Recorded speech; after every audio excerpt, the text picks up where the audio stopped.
متعلق پوری ڈیٹیل میں بیان کر چکا ہوں میں. رسول اللہ صلی اللہ علیہ وسلم نے ارشاد فرمایا احلت لنا میتتان السمک والجراد.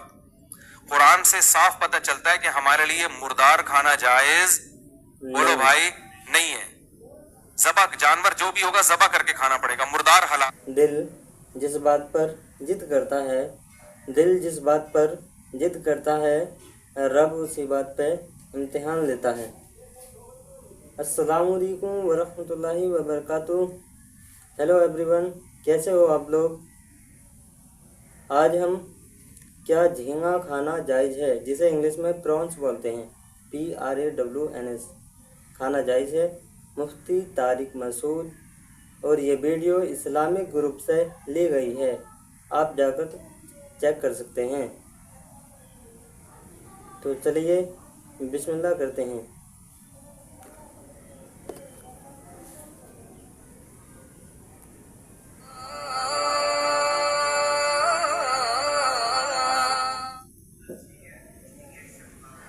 جھینگے سے متعلق پوری ڈیٹیل میں بیان کر چکا ہوں میں. رسول اللہ صلی اللہ علیہ وسلم نے ارشاد فرمایا احلت لنا میتتان السمک والجراد. قرآن سے صاف پتہ چلتا ہے کہ ہمارے لیے مردار کھانا جائز بولو بھائی نہیں ہے. ذبح جانور جو بھی ہوگا ذبح کر کے کھانا پڑے گا. مردار حرام ہے. تو سمندر کی جتنی مخلوق ہے وہ ذبح کیے بغیر کھائی جاتی ہے. تو اس آیت کی روشنی میں وہ بھی کیا ہو جائے گی؟ بولو نا بھائی حرام. لیکن حدیث سے پتہ چلتا ہے دو مردار اللہ نے حلال کر دی ہیں، ایک مچھلی اور ایک ٹڈی. تو اس سے پتہ چلا دو مردار تو حلال ہو گئے، مچھلی اور ٹڈی، باقی سب اپنی اصل پہ ہیں، یعنی وہ ناجائز ہی رہیں گے. اور یہ جو قرآن میں آتا ہے احل لکم الصید البحری، تمہارے لیے سمندر کا شکار حلال ہے، تو اس سے مراد ہر قسم کا شکار نہیں ہے. کیونکہ جس کانٹیکٹ میں یہ آیت پیش کی گئی ہے اس میں یہ ہے کہ تم جب حالت احرام میں ہوگے تو خشکی کا شکار حرام رہے گا اور سمندر کا تمہارے لیے بولو بھائی حلال. تو اس میں یہ بتایا ہی نہیں جا رہا کہ کون کون سی چیزیں حلال ہو. تو احرام کی پابندیوں کا ذکر بتایا جا رہا ہے اس آیت میں. نہیں آئی میرا خیال ہے بات سمجھ میں. تو اس لیے سمندر میں جو مچھلی ہے، مچھلی اس کے بارے میں حدیث ہے کہ آپ صلی اللہ علیہ وسلم نے فرمایا کہ ہمارے لیے دو مردار حلال ہیں، دو مردار، ایک مچھلی اور ایک ٹڈی. پتہ چلا باقی مردار اپنی اصل پہ جو قرآن میں جن کا ہے کہ ہر قسم کا مردار حلال ہے.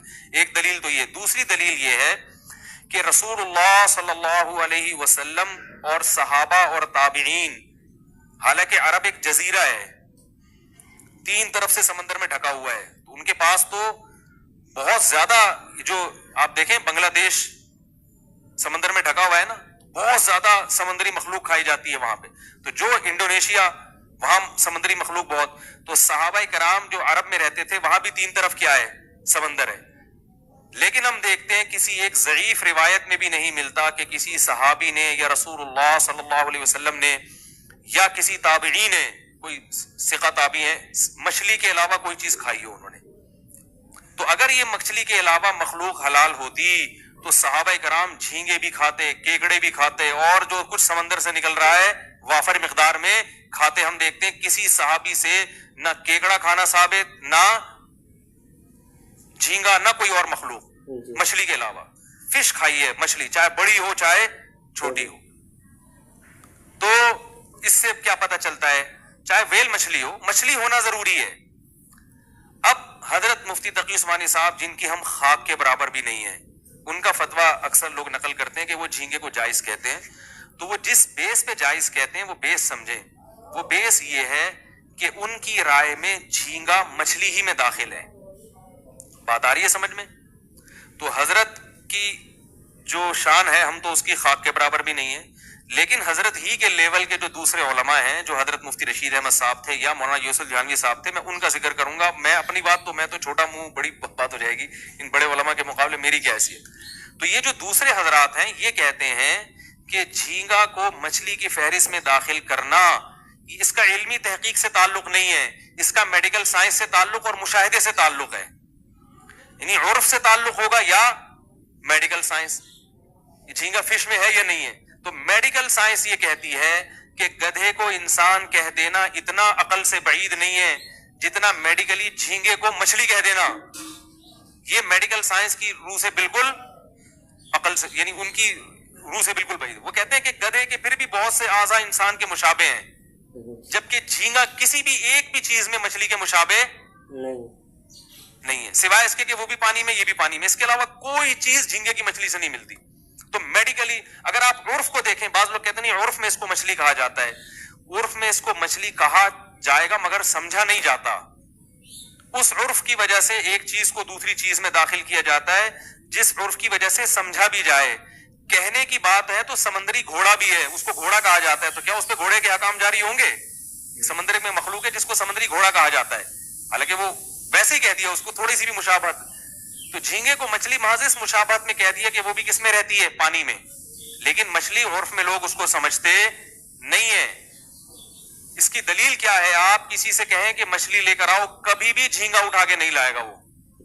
اگر کوئی قسم اٹھا لے کہ اللہ کی قسم میں مچھلی نہیں کھاؤں گا, تو جھینگا کھانے سے اس کی قسم نہیں ٹوٹے گی. لوگ کہیں گے اس نے قسم نہیں توڑی, اس نے تو کہا تھا مچھلی نہیں کھاؤں گا.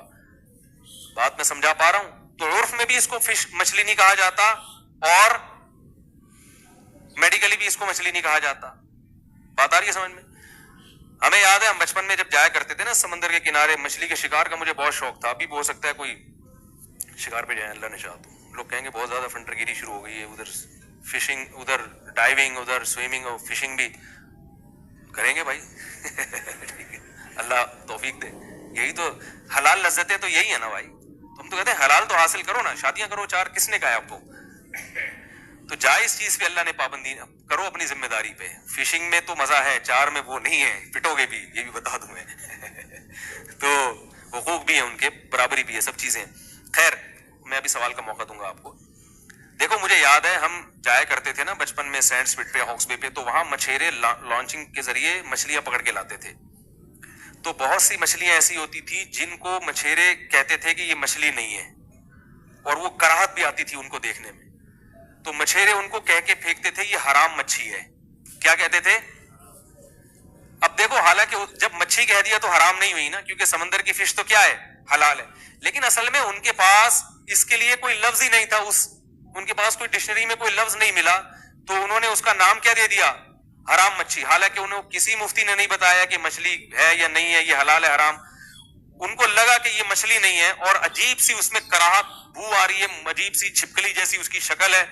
تو وہ خود ہی بغیر یعنی اس کے تحقیق کے, کیونکہ لغت کا اعتبار تو پھر ماہرین کا ہوگا نا, تو مچھیرے کسی مچھلی سمجھتے ہیں, مچھیرے جھینگا کو مچھلی نہیں سمجھتے, مچھیرے حرام مچھی کو مچھی نہیں سمجھتے. حالانکہ مچھی سے تعبیر کرتے ہیں کیونکہ ان کے پاس اس لفظ کے علاوہ کوئی دوسرا لفظ, بولو بھائی, ہے نہیں.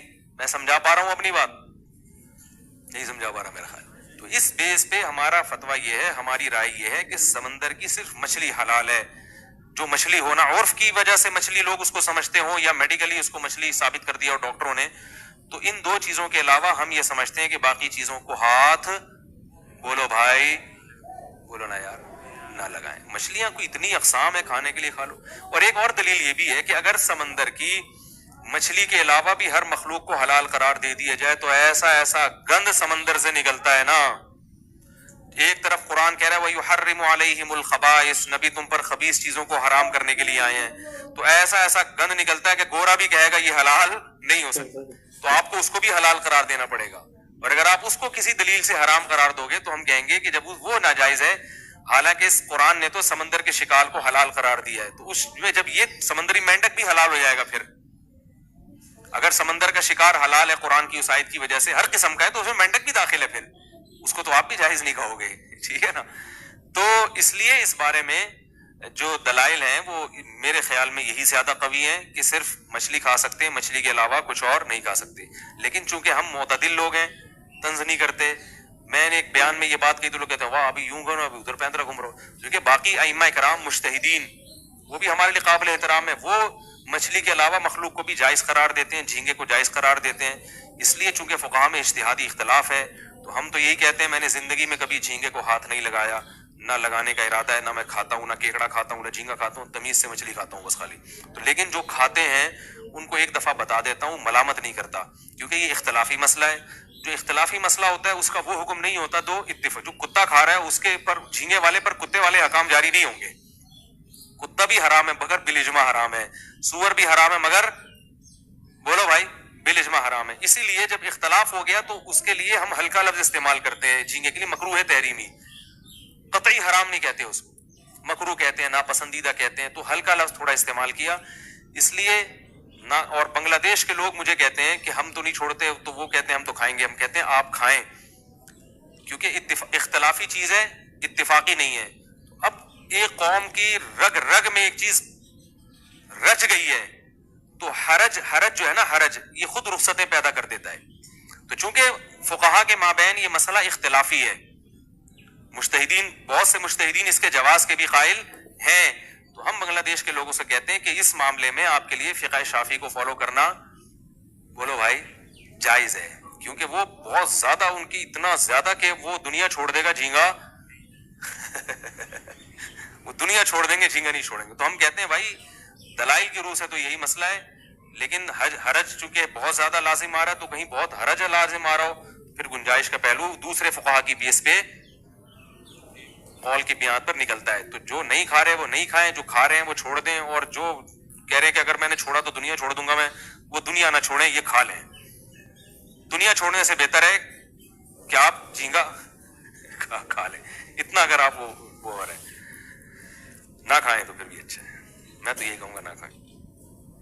تو دوستوں کیسی لگی آپ کو یہ ویڈیو؟ امید کرتا ہوں آپ کو پسند آئی ہوگی, اور یہ بہت ہی بہترین بیان تھا, مفتی صاحب نے بہت ہی اچھے سے سمجھایا. اور ہمیں سپورٹ کریں, لائک کریں, اور اپنی رائے کومنٹ سیکشن میں ضرور دے کے جائیں, اور بتائیں کہ آپ کو اگلی کون سی ویڈیو پر ریئیکشن چاہیے. انشاءاللہ ریئیکشن دیا جائے گا. السلام علیکم ورحمۃ اللہ وبرکاتہ.